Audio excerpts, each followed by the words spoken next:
So I deeply regret selling this little bike, so much so I bought another Honda C90, but this one needed fully restored, and I'm in the progress of doing that at the moment.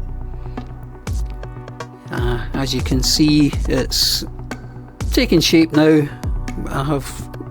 We have got through most of the problems with it.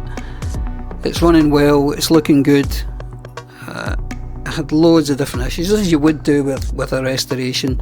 If you're interested in seeing how this bike came on, then I'll put a link to the playlist at the end of the video. But I just had come across the photographs in that little video of my Honda C90, the little blue one, and I just felt that pang. I don't know if you've ever sold a bike and then instantly regretted it. Well, that's what happened to me. So if you have an original Honda C90 and you want to sell it, then give me a shout. I'd be happy to buy it off you. In the meantime, I'll go on with this one and try and get it as original and as good looking as possible.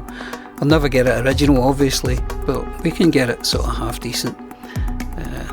This bike, that blue bike, was really too good to use, but this red one will be one that will be in daily use. Anyhow, if you have nice memories or fond memories of the Honda Cub, please let me know in the comments, and take care of yourself, and I'll catch you in the next video. Bye for now.